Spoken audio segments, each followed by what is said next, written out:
Thanks, everyone. And we're now ready to move on to our first plenary lecture of this COLT 2022. So our first plenary speaker is Jelani Nelson. Jelani is a professor in the Department of Electrical Engineering and Computer Science, specifically.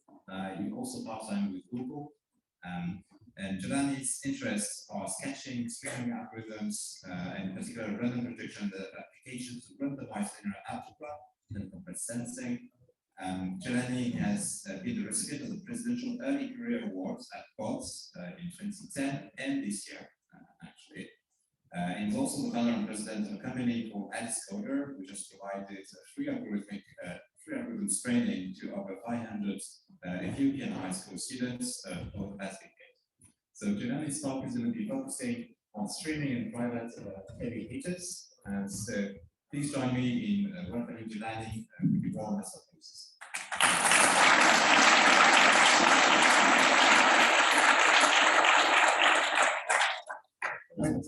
Thanks. Can you hear me well? Okay. So first, I'll just say up front, this is not a learning talk, but you will see some things maybe familiar in your community. So for example, chaining for Rademacher processes. I just saw a talk on chaining 2 talks ago. You'll see spectral clustering, and you'll see some private federated data analysis. So let's get started. So this talk is about solving the frequent items problem in various models. What is the frequent items problem? So here's one setting. You see a stream of items coming at you like words from a dictionary. So I'm a search engine, and then in real time, people are searching for various things. And I want to notice popular search query terms, like a lot of people search for wiki. Because when they want to see the wiki page for something, they don't use wiki search feature, they just Google wiki followed by whatever, right? At least that's what I do. So I want to notice things like this. So more generally, as I said, you see a stream of items, such as words coming from some universe like the English dictionary. And when there's a query, you want to report a small list containing all the frequent items. For us today, frequent is parameterized by this element k, by this number k. And I'll say that a stream of length L, in a stream of length L, an item is k frequent if an item appeared strictly more than L over k times, so strictly more than a 1 over k fraction of the time. So it's some relaxation of top k. And the trivial solution is to maintain a histogram where you just remember for every item in the universe, how many times did you see it? That uses n memory, where n is the size of the universe. We want to do something that's much less, use much less memory. A harder problem, formally harder, is change detection, where there's a search query, there's search queries from yesterday, the log from yesterday, and there's the log from today. And then, wiki is like always popular. So somehow that's not interesting. I want to notice things that change a lot. So maybe, for example, in this example, prime is interesting because on that day, there was a glitch on, that was Prime Day where Amazon had discounts on a lot of stuff. And a lot of people were searching on Amazon to get the discounts, and it crashed their server. So that's an interesting thing I want to notice. Okay. So formally, I'm going to talk about a model called the turnstile streaming model, where there's a high dimensional vector z, that's this histogram. The zi is the number of times I saw I in the stream, word I in the stream. And there's a sequence of updates where each time I see something in the stream, it says add some amount to some entry in the histogram, usually add 1. If I see an item, if I see a word I in the stream, add 1 to zi. Or I could do -1 in the change detection problem, where maybe every word I saw yesterday, I'll do +1. Every word I see today, I'll do -1. So then zi at the end of the day is the difference between the two. And I mentioned that change detection is a formally harder problem. It's formally harder because I could just pretend that nothing happened yesterday, and then just everything that happened today is today. And then it's the same as the original problem that I told you, right?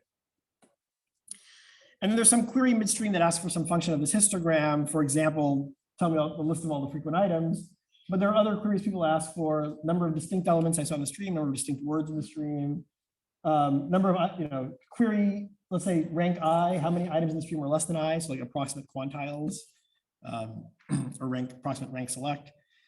And for many functions, we know that you need both approximation and randomization to get non-trivially small memory. Okay. But today I'm just going to focus on this frequent query. So frequent query says, output a subset of the universe such that it has bounded size, O of k size, where k is the parameter, it's like approximate top k. and there are no false negatives. If you're frequent, if you're heavy, you need to be in the list. Okay. And just writing in terms of norms, an item is frequent if its frequency is more than a 1/k fraction of the sum of all the other frequencies. Okay. And now that I've written a norm there, you could say, well, can I put other norms? And if I do put other norms, what's the meaning of that? If one defines a K heavy hitter instead in the following way, let's say Zi squared, the frequency squared of word I is more than a 1/k fraction of the sum of the other squares of all the other frequencies. In fact, all the other frequencies except for the top K. That's some other definition of heaviness. That's like an L2 definition of being frequent or heavy. You can replace squared with any other p power, any other function you want. And you could ask, why would I do that? Well, what you can show is that as you increase p, this basically becomes the top K problem. So once p is sufficiently large, this is exactly identical to the top K problem. Find me the top K items in the stream by frequency. Okay. Okay, good. So then it seems if what we want to solve is say top K, I would want to solve this with p as large as possible. But then there's a theorem that says if p is too large, if p is bigger than 2, you need polynomial space. Okay. So if I want to use very low memory, like sub-polynomial space in the universe size, I cannot solve larger and larger p. The largest p I can hope to solve, the tightest approximation of top K that I can hope to solve is the square version. So given this background, there's a lot of known prior work. Probably question? I thought I heard something. Probably the simplest thing is folklore sample. If an item is really that frequent in the stream, just take a sample of items in the stream and you'll probably see it a lot in the sample because it's so frequent. Okay. And that'll give you something like K squared memory. Okay. The frequent algorithm gives you K memory, so that's better. But it doesn't solve the change detection problem, and it only solves the L1 version, not the stronger L2 version. So I'm not going to go through all of these, but there's a lot of prior work. It's not necessarily the case that things get strictly better and better because they're solving different variants of the problem. L1 versus L2, does it handle change detection or not? Three things that I worked on myself, I've highlighted in blue. And I guess the ones that I will talk about today, I will talk about the second one and the third one a little bit. And then at the end, I'll talk about new models, and in particular, the federated data analysis kind of setup where you want to have privacy. So that'll be the summary of the talk today. So BP tree is an algorithm that solves the L2 version, which is the strongest version you can hope to solve. And in the insertion only model, so no change detection, you just see items coming in the stream, but you don't look at the change between today and yesterday. And of all such algorithms, it's the most memory efficient.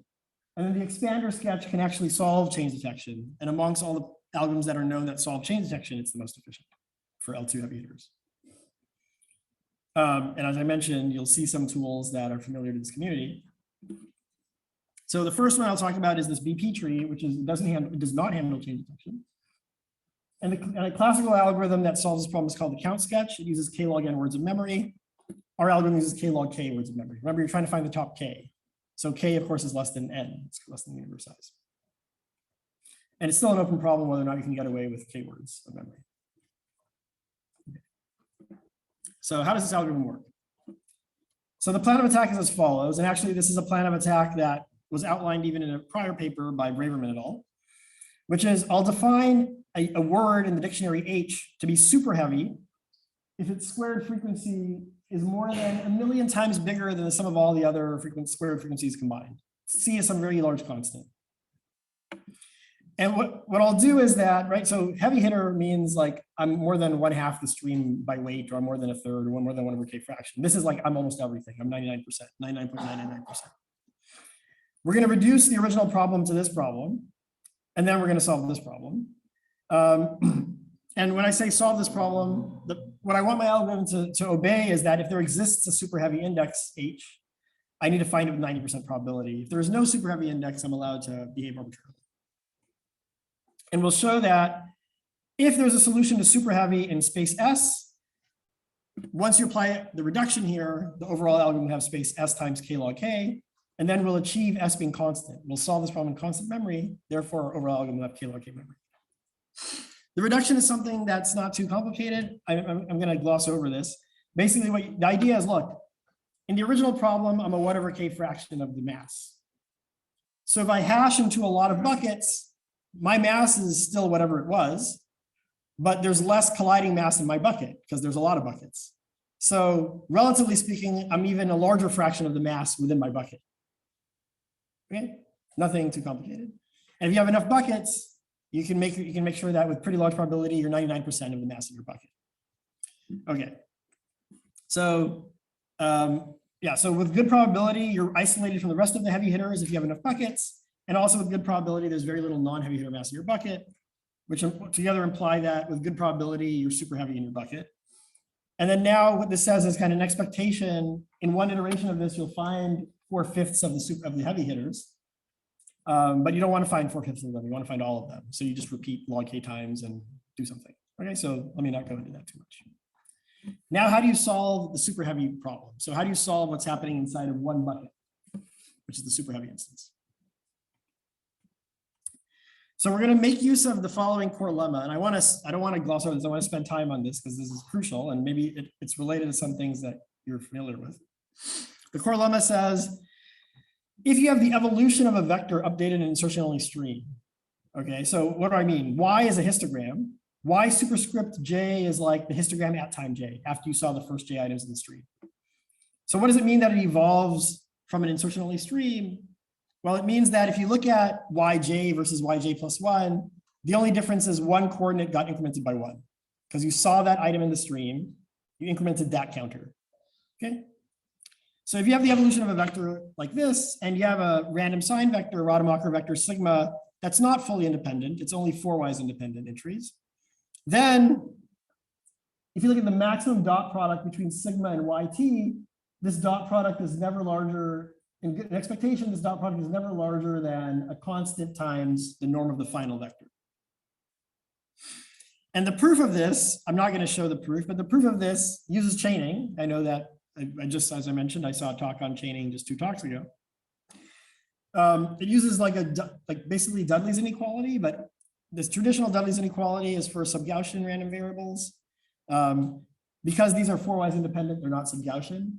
But you basically just say, okay, now that I know they're 4-wise independent, I get a tail bound using the 4-wise independence and just run the proof of Dudley with that tail bound instead of the sub-Gaussian tail bound and see what you get at the end.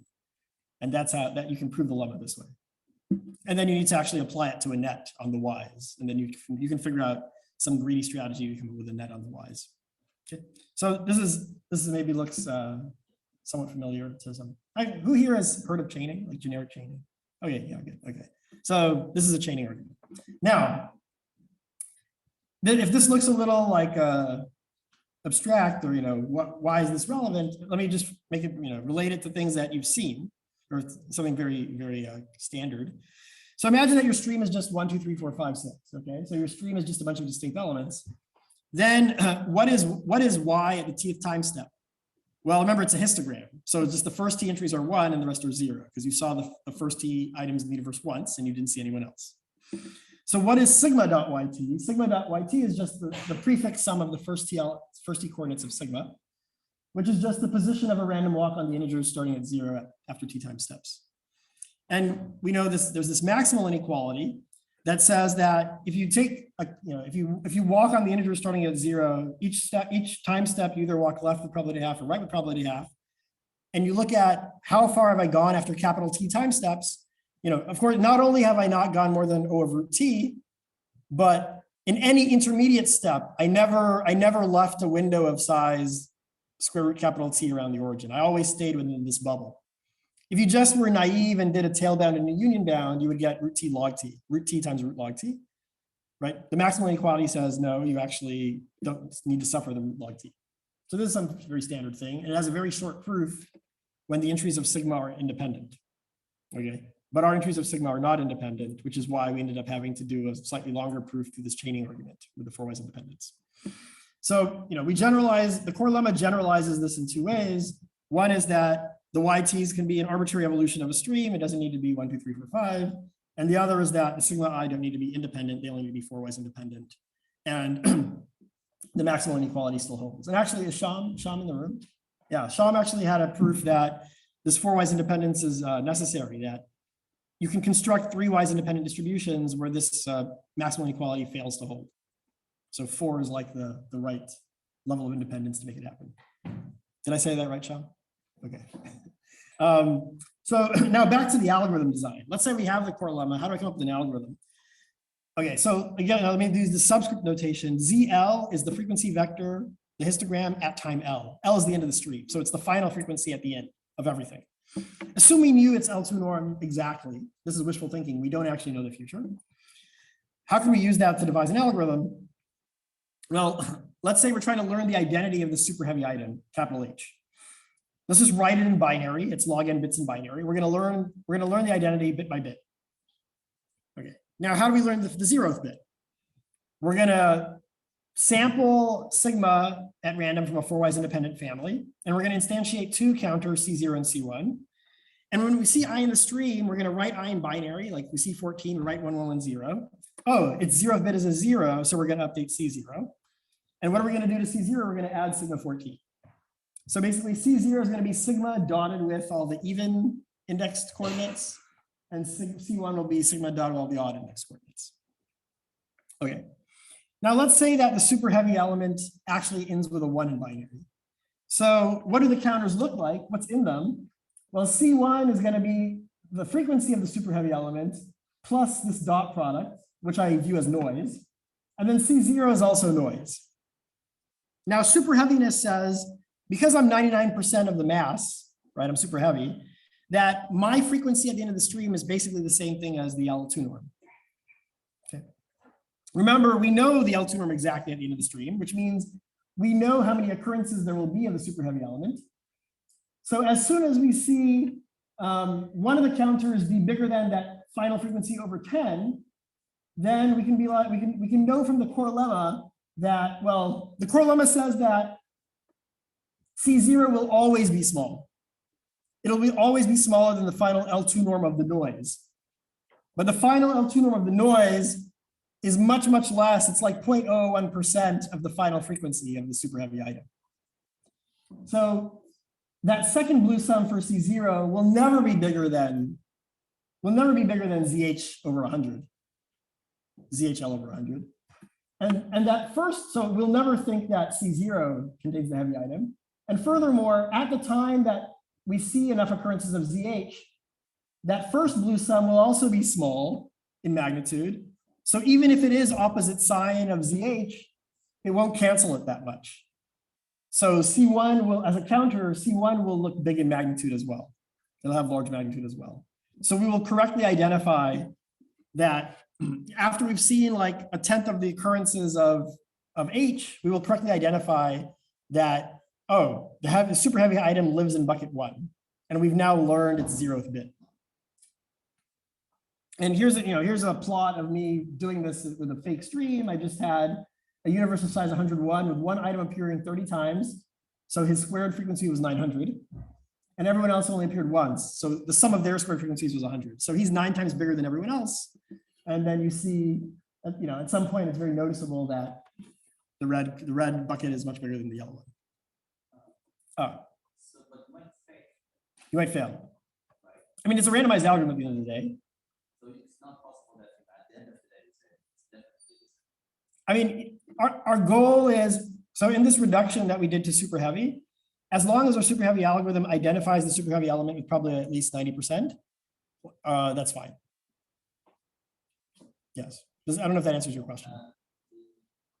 Because the lower bounds, I thought that not without this much memory, Deterministically, you need omega k words of memory.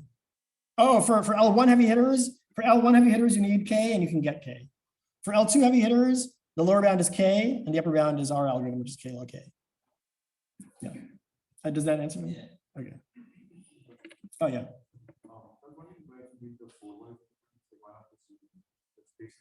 Space reasons. Yeah. Right. So the question was, why not use full independence of sigma? Why do you use 4-wise independence? It's because we want a bounded space algorithm, and storing a fully independent sign vector would take linear memory. So my question, for the deterministically, it's Sorry, for L2 or L1? For L2, yeah. Deterministically, I think it's just not possible for L2. Something in memory. Huh? Square root KN. Oh, okay, okay. Yeah. So you need polynomial memory for L2. Yeah. For L1, deterministically, you can get a O of K memory. So what I want to get is that even with a bit of slack in probability, but you cannot get very self-linear. When you say a little bit of slack in probability, When it's not deterministic, and it can fail, it's not probability, it's hard. I mean, well, hard. It's not as hard. We do get subpolynomial memory in N. Yeah. Okay. Good. So that's the basic idea. But we don't just want to learn one bit of H. We want to learn all the bits of H, which are log n bits. So how do you learn future bits? Do you just iterate? I mean, there's a natural thing. Okay, I've learned one bit. Let me now clear both counters and then pick a new sigma and then just learn the next. And now instead of projecting based on the last bit, I'll project based on the second to last bit and learn the next bit. Yeah, that works. The problem is that I needed to consume 10% of the occurrences of H to learn a single bit of H, which means that if I want to learn all, basically once I've learned 10 bits of H, I've consumed all of his occurrences. So this will never let me learn log n bits of H. It'll only let me learn 10 bits of H. Okay. This is fixable, but I'm not going to discuss it today. So for that, you can see the paper. But it turns out there is a way. It's not too complicated. Just I want to get to other things. There is a way to actually learn all the bits.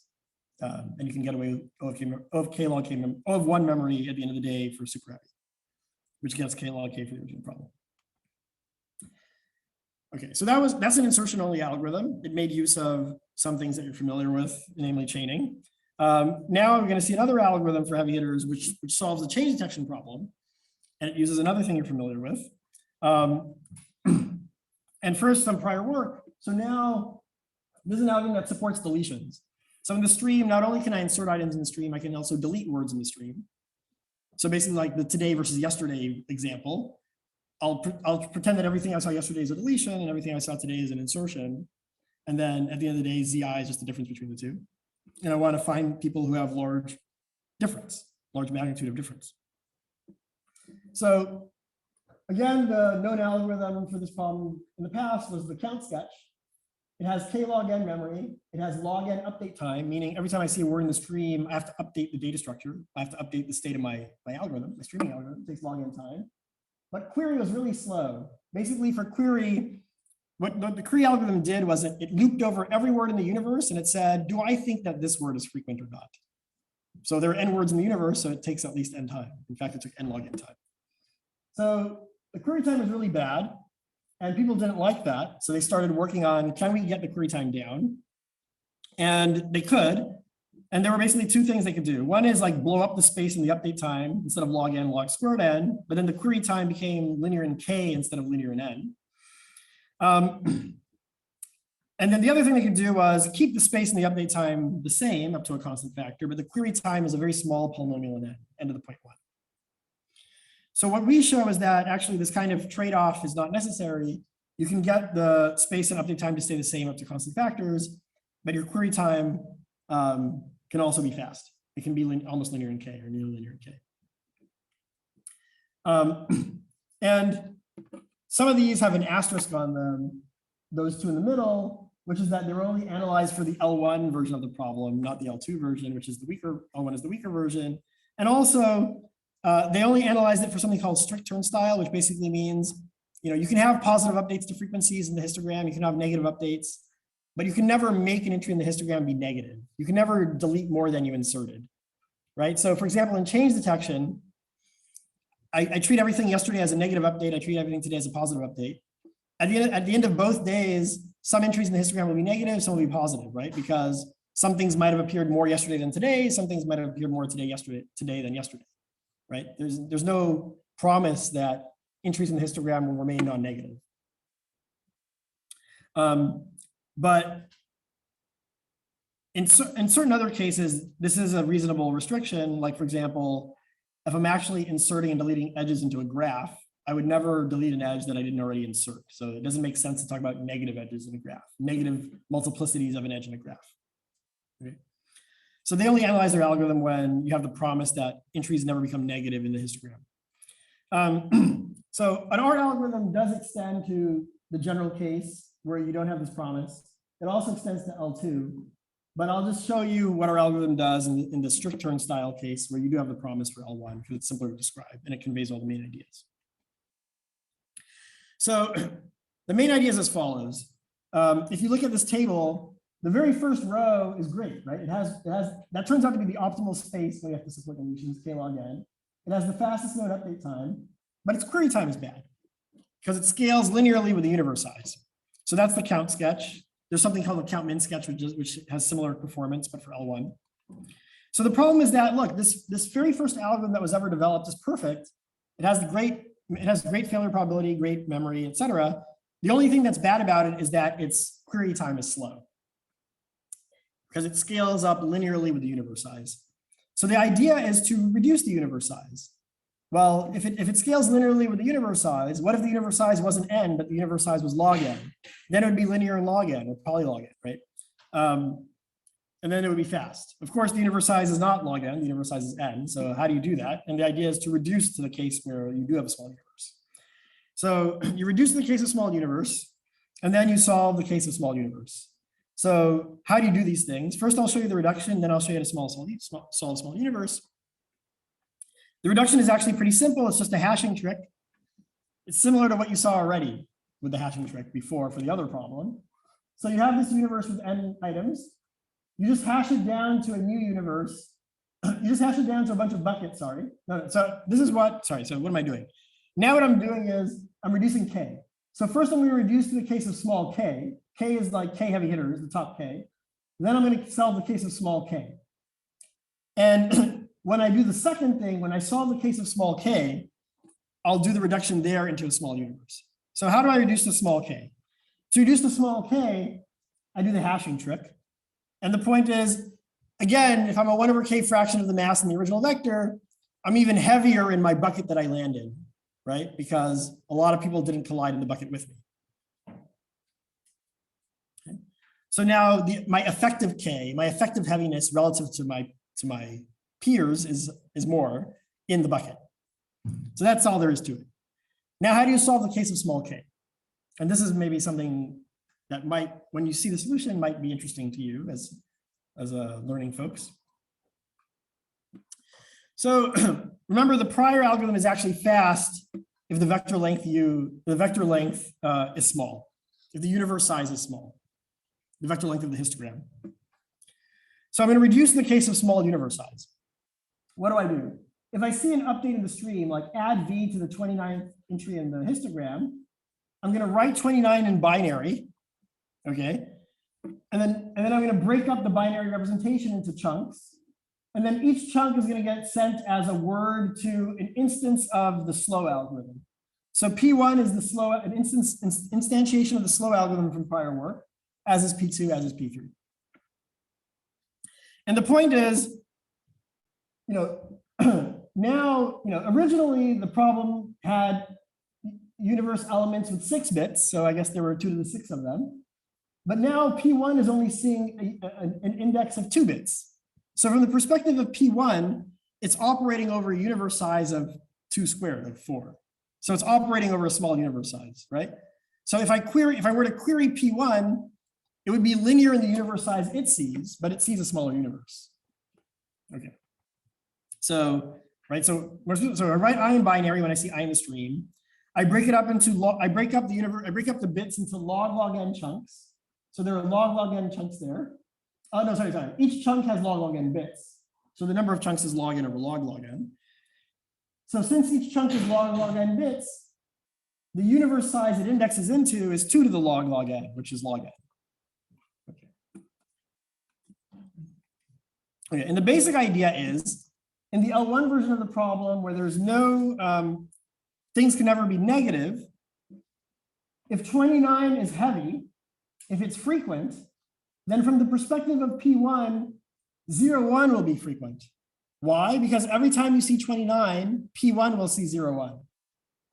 Plus, there might be some other elements in the stream that also start with 0, 0, 1 in their binary representations. They'll only add more mass to 0, 1. So from the perspective of P1, 0, 1 is as heavy of 29, if not heavy. So what I'll do is at query time, I'll just query P1. It'll tell me 0, 1 is heavy. I'll query P2, it'll tell me 1, 1 is heavy, etc. And then I simply concatenate all the bits. Okay. There's one problem, which is that these PJs are randomized algorithms and some of them might fail. So we might be missing some of the chunks, or some of the chunks might have errors in them because we got the wrong thing back from PJ. That's easy to solve just using error correcting codes. So what I do is I don't actually take 0, 1, 1, 0, 1. I first take that full 6-bit string, I apply an error correcting code to it, and then I break that into chunks and then I feed that in. And then even if I lose a constant fraction of the chunks, I can still decode. Sorry?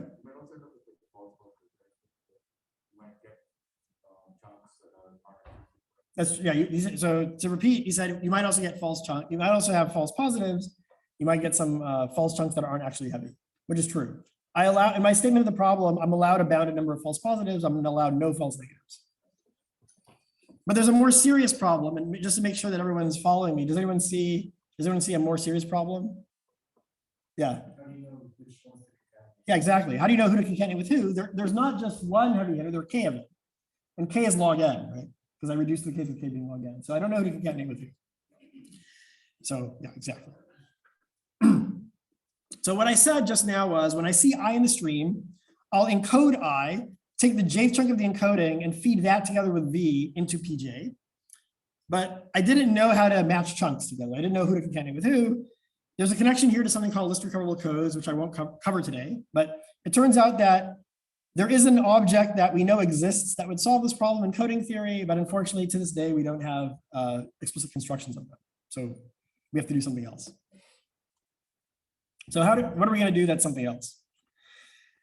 What I'm going to do is I'm going to add, so this thing that I fed into PJ, I'm going to tack on even more bits to it, which is going to be like kind of extra metadata to help me in the concatenation process. Okay, so I'm going to add a few extra bits for this chunk matching. What do? I'm going to pick a random hash function mapping the universe into a range of size polylog n. So specifying an element of that range takes log n bits because the range is size log n, polylog n. And what I feed into PJ is not just the jth chunk of the encoding, but also I will concatenate my random name according to the hash function in level j, in chunk j, as well as my random name in chunk j plus 1. So basically PJ will tell me what my name will be in PJ plus 1. So when I query PJ plus 1, I'm like, oh, that's me. And then I know I can concatenate with him. So this is now the picture. You can imagine that every row of this picture, this is the output of P1, this is the output of P2, the third row is the output of P3, etc. And I now know who to concatenate with who. So I basically get a bunch of disjoint paths, one path per heavy hitter. Okay.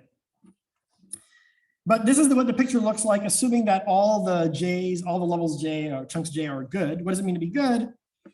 I'll say a level is good if PJ succeeds, right? PJ is a randomized data structure. If it succeeds and HJ perfectly hashes all the heavy hitters, which happens with decent probability because they're only log n heavy hitters and I'm mapping into a range of size polylog n.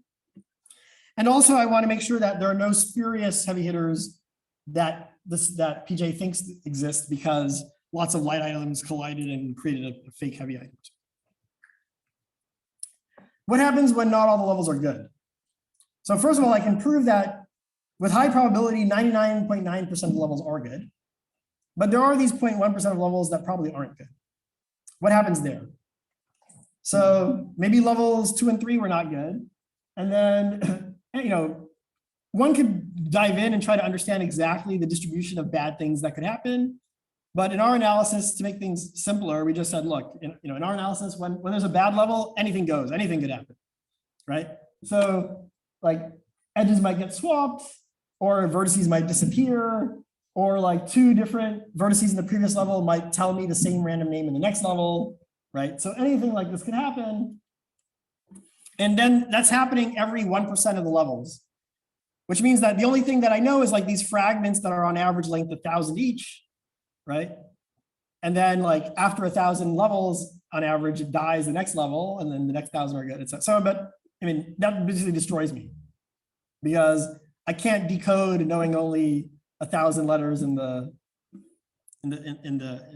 code word. I need to know like the full decrypted code word. Okay, so bad levels might script the graph. And how do you fix that? Well, we connected the chunks using a path, right? Basically, the picture here was you can think of this as like an overall graph, which is like the chunk graph or something, which in the ideal case is a bunch of vertex disjoint paths. And we fixed that by saying you should use a graph that's robust to a few bad levels, not a path. A path is not very robust. Use something that is robust, and we use expander graphs. So what do I mean by that? So we have these log n chunks of bits. M is the number of chunks. So what we do is we pick a constant degree regular expander on M vertices, where M is the number of chunks. And what we feed to Pj is as follows. So this whole thing gets fed as an index into Pj. We feed the J chunk of the encoding, as well as my random name in level J, as well as my random name in the neighbors of level J, chunk J, according to the expander graph. Right. So now the picture, yeah, and we want, of course, the degree to be a constant to keep the overall concatenation of log n bits, because each one of these things is log n bits. So ideally, the overall graph should be a bunch of vertex disjoint copies of this expander, but things might go wrong, right? So like HJ doesn't perfectly hash the heavy hitters, so two vertices get glued together at some level, or a bunch of line items collide under the hash function. I get bogus vertices that appear that shouldn't have been there. One of the data structures fails, in which case vertices at that level might be deleted or inserted, or who knows what goes on, right? But this is only corrupting like 1% of the graph. Does that make sense? 1% of the expander. So the bottom line is that G at the end of the day, it looks like a bunch of vertex disjoint copies of an expander, but with some small amount of perturbation. And now your job is to recover 90% of each expander. Because if you can do that, that means you have 90% of the coordinates of the corrupted code word, and then now you can decode and recover the actual identity of the heavy hitter. It's a graph clustering problem. So this is everything I've said up until now is basically a big, gigantic reduction to a clustering problem. And we solve this clustering problem. First, we prove some theorems about the structure of the graph, even with the corruptions. And then we devise a spectral clustering algorithm that actually can find the clusters. Okay. So that was a neat thing, I guess, that ended up working out. Okay, so what's next for heavy hitters and what's next for the last 18 minutes of this talk? So new models beyond just streaming, and here's one. So I guess maybe another show of hands, who here has a smartphone? Like hopefully everyone, or most people. Who here doesn't have a smartphone out of curiosity? Oh, impressive, okay. So I have a smartphone and I have an iPhone. And a lot of us rely on things like autocomplete, features like autocomplete or spell correct. Okay. And how do these things work? Well, you need to collect, whoever's providing these services needs to be able to train some ML models or something to do these predictions, I imagine, right? And one of the things they might want to know is just the word distribution amongst devices. Like how common is it for people to text the word awesome? Or like how common is it for them to text these two words in a row? So bigrams, for example, pairs of words in a row. So again, it's this histogram. There's a histogram Z. Let's say ZX is how many devices just texted the word X. And it's simple, right? Each device just simply sends a copy of all its texts to the server. And now the server knows everything. Okay. Of course, there's a constraint here, which is privacy. Do you really want the phone manufacturer, whoever's created this text app, to know all your texts, to read all your texts? And probably the answer is no. So it turns out there is a way around this, and the idea is to noisify your messages. So here's an example of me noisifying a message.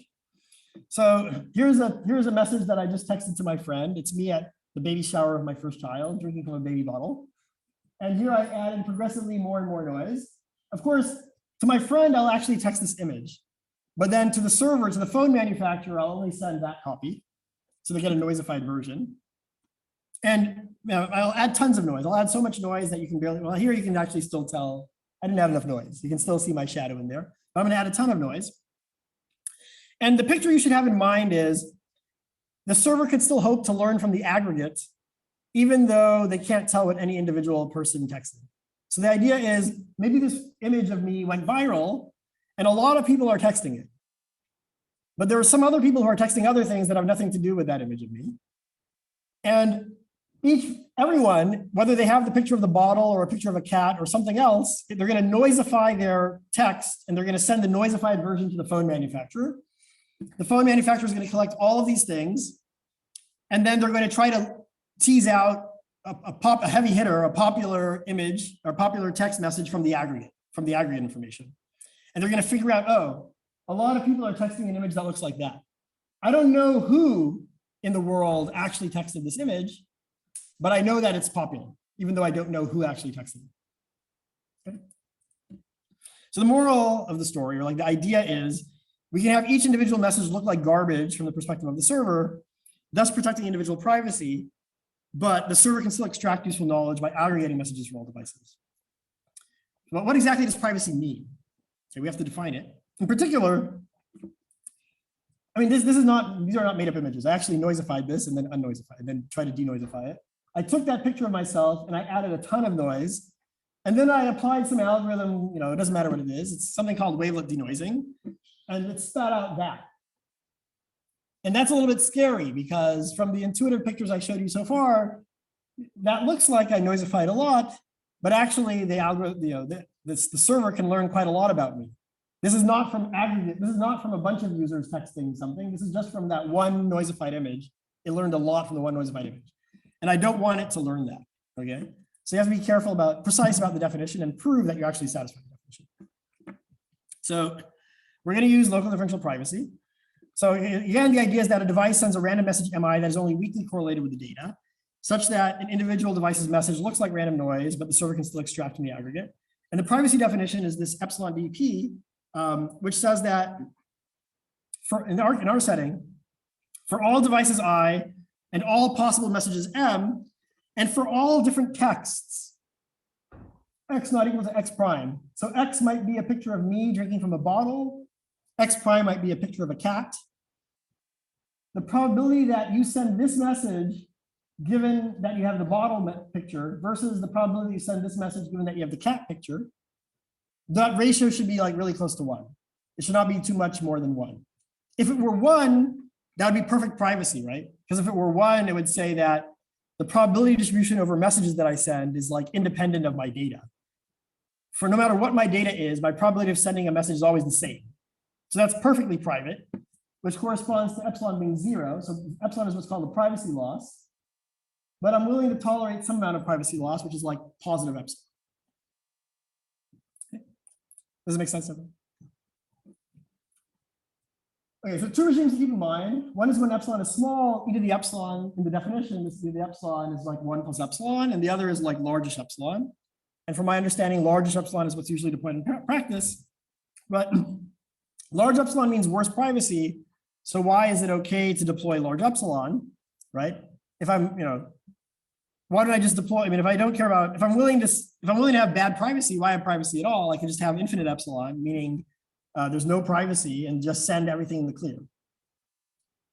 So we're not going to use, they don't usually use epsilon being infinite, but they use it being a large constant like 5 or 6 or something. But why is that okay? So there's a fundamental trade-off between utility, the quality of the knowledge the server can extract, versus privacy, this epsilon. And of course, from the utility perspective, I would love to set epsilon to be infinity so I can maximize the utility I get and learn everything. But I've stated as a goal that I care about privacy. So I need to give you some privacy guarantee. And ideally, I want it to be good. But it turns out, I guess, small epsilon requires too much utility loss to be usable for a lot of problems.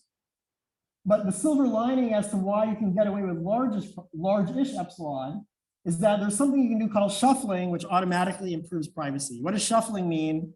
Basically, it's just another model of this. It's another model for how everything works, where all the devices are not sending directly to the phone manufacturer, to the server, but they're sending to an intermediary server.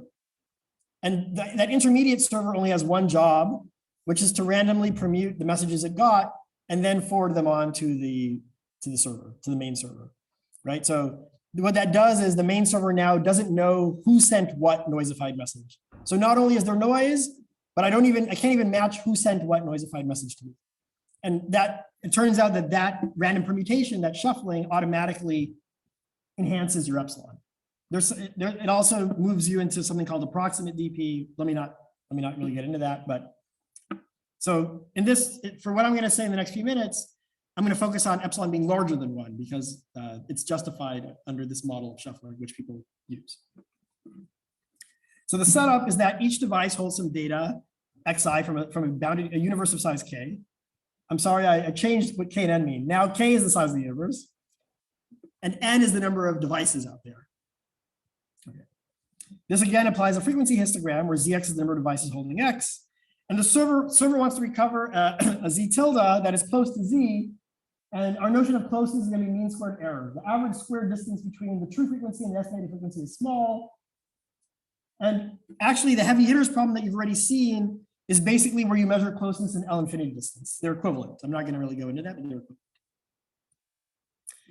And one of the things you want to optimize, you want all of these things to be low privacy loss, low epsilon. You want low utility loss. You want your mean squared error to be low in expectation. You want low communication. Each device should not send that many bits to the server, ideally. You want the server time to be low. You want it to be fast. The time it takes. I'm given all these n messages from these n devices. I need to run an algorithm on the n messages to then produce z tilde. I want that algorithm to be fast. And also the device time. So like me as a phone, I need to sample from the conditional distribution of the message given my data. I want that sampling to be fast. And so I want all these things to be small.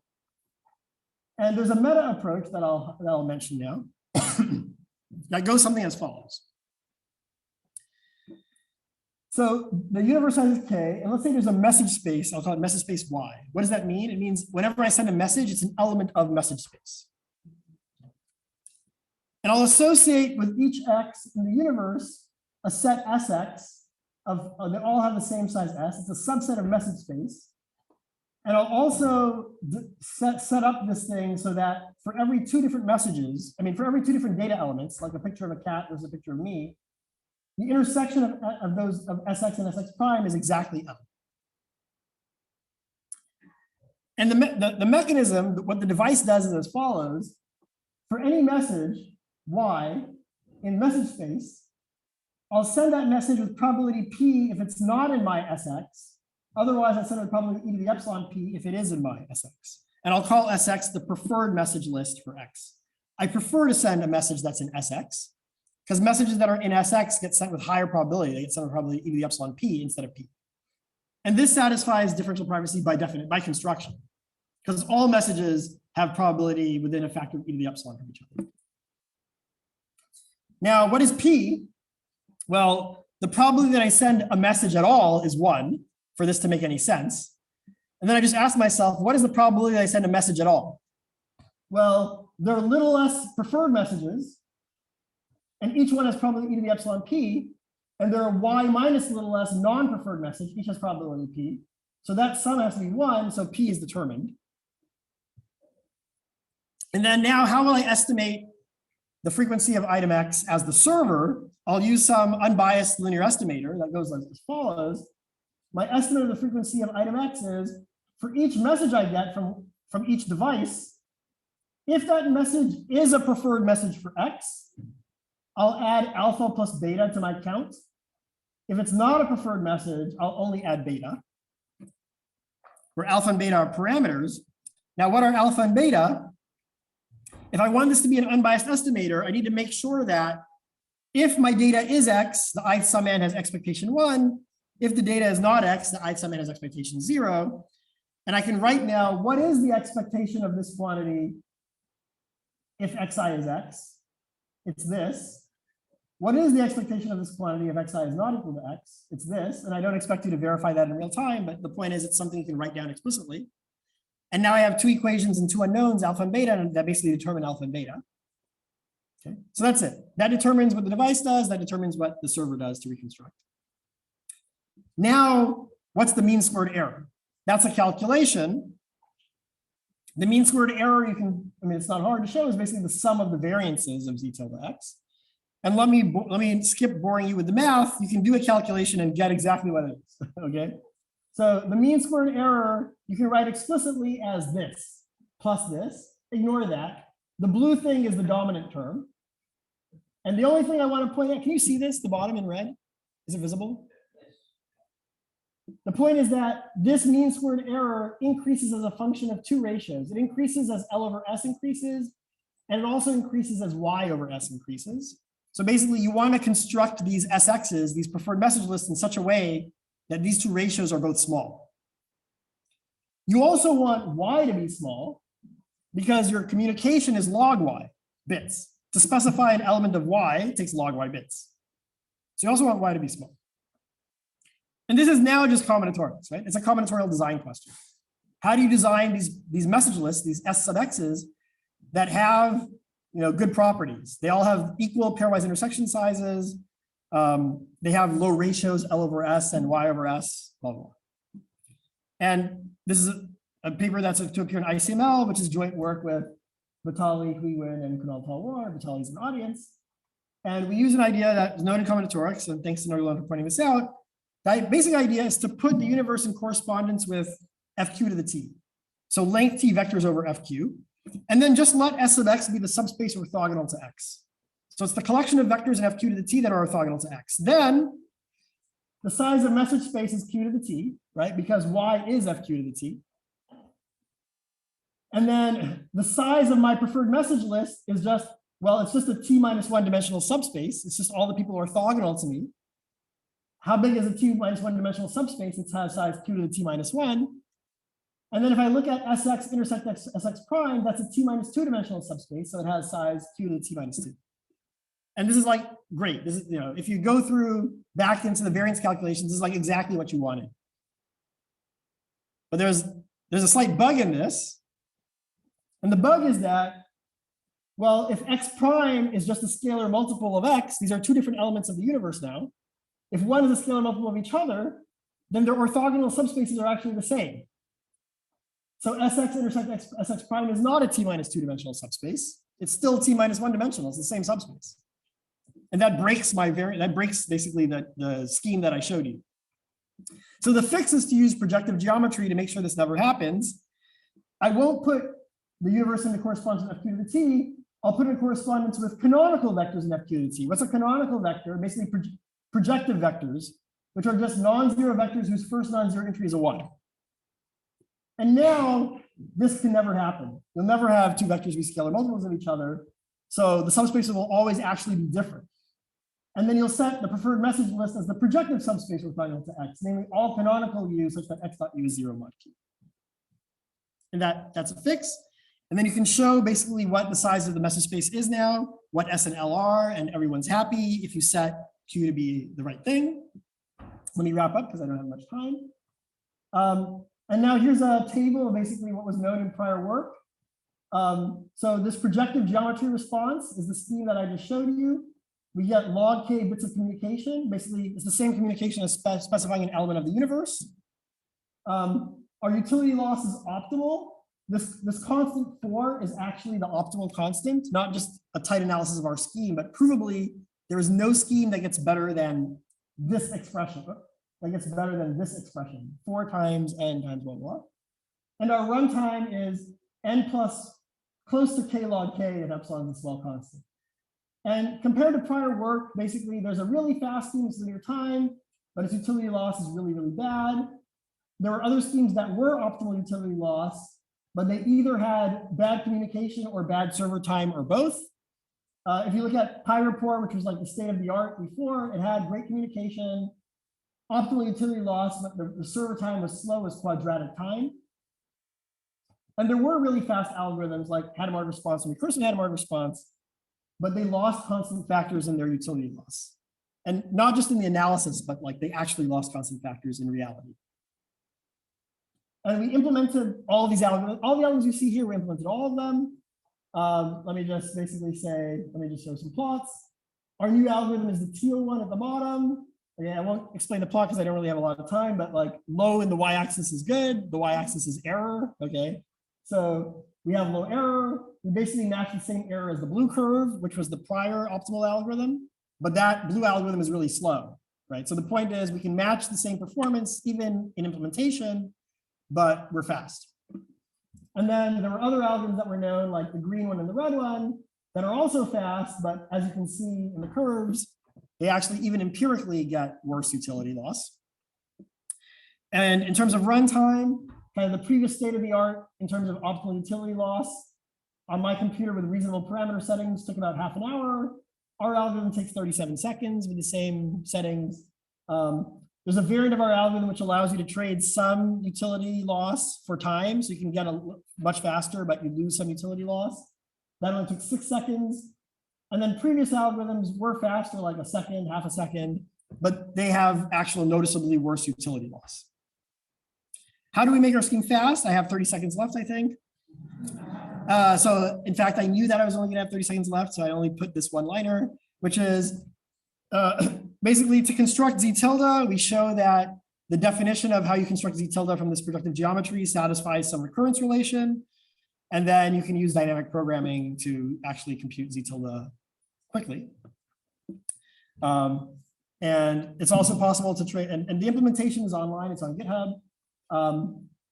It's also possible to trade off utility and time. I don't think I really will get into that because I don't have time, and that's the, okay, so thank you.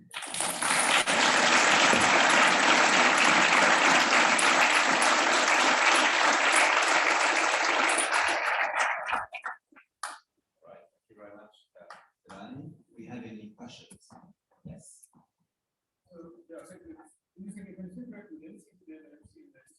Can I say what time?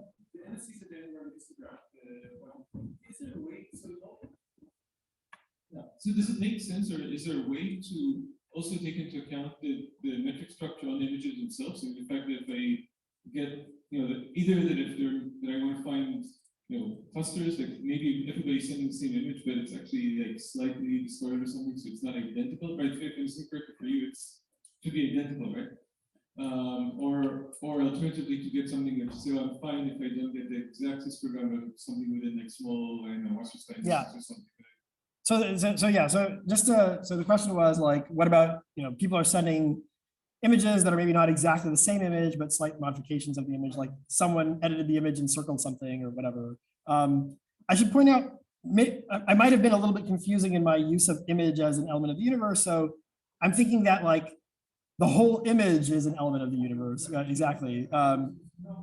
There's no metric information about images and like, yeah, there's exactly, that's right. If you wanted to incorporate that, to be honest, I don't have a good answer right now. I'd have to think more, but yeah, I don't know how to, yeah.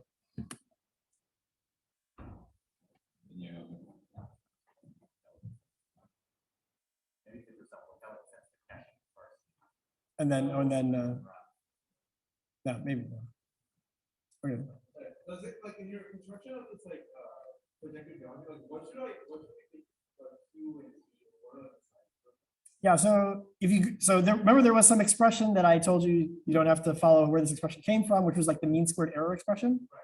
Let me actually just quickly go there, because even though it looks a little, maybe it looks a little daunting, I will say that it turns out that if you really want to optimize this main term, what you want to do is you want to have the L over S cancel the e to the epsilon minus 1. And you also want y over s to equal e to the epsilon minus 1, and then that becomes 2 e to the epsilon minus 1. So it becomes n times 1 plus 1, which is 2, times 2 times e to the epsilon minus 1, and that's where the 4 comes from. But so I mean but that's why Q is what it is, because you want, right, like L is roughly Q to the, Y is roughly Q to the T, S is roughly Q to the T minus 1. L is roughly Q to the T minus 2. So L over S is roughly 1 over Q. Y over S is roughly Q. So you want Q to equal e to the epsilon minus 1. So that's why we set Q the way we set Q. Does that make sense? Yes, thank you. Okay. Any other questions? Yeah. For the problems you mentioned, is there a difference between the fully general current down model and the one where you first have all the positive updates and then all the negative updates and the application that you have mentioned is Yeah. negative? Is that So to repeat the question was, when I first motivated having deletions, I said everything yesterday was a plus, everything today was a minus. But then the algorithm that we talked about actually can handle arbitrary arbitrary interleavings of insertions and deletions. Is there a difference in complexity of the problem? In terms of memory, there's no difference. You can prove that even for all deletions are up front, all deletions are up front, all insertions are next. The k log n memory lower bound already holds in that scenario, and we can achieve this. Maybe other parts of the algorithm design could be made more simple if you knew that, but at least the memory is tight, even in the simpler setting. Yeah. Do you need the size of the universe for which problem? so here and Oh, for this privacy thing, for the local DP thing? or even before, like k, like it's finite, but I'm not telling you. Yeah, so let me just think for a second.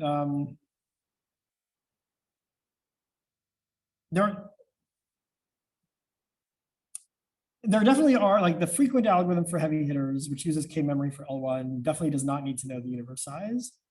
For the algorithms that I talked about now, definitely the way I describe them, you need to know the universe size. I don't really see. No, when you say doubling trick, I mean, I can't rewind and ever go back, right? So I don't know offhand whether. I don't know about, yeah, like the problems that I discussed today, whether you can get away with not knowing the universe size. Right. One last question, maybe. Says, let's see. Yeah, I'll do that. I think it's good to is there like a difference between a stochastic and adversarial model of the rivals here? Like I'm doing heavy hitters, but the items are coming high in distribution. Yes, people have definitely, so I don't know the answer offhand for the heavy hitters problem, but there is a difference for definitely for other problems like the stochastic, like, yeah, ID arrivals can be easier, of course. Yeah, that is something people have studied, stochastic streams. In fact, yeah, actually, I myself have such a paper right now that's under review. It's like, and it's following up on other people's work of, let's say, like basically like trying to do inference in the streaming model. So like you have a distribution that's unknown, and then you want to estimate properties of that distribution, and you take samples from it, and you want to stream over the samples in low memory so that you can solve this inference problem. You can definitely do a lot better for certain problems in that setting. All right. Let's thank you, Jelani.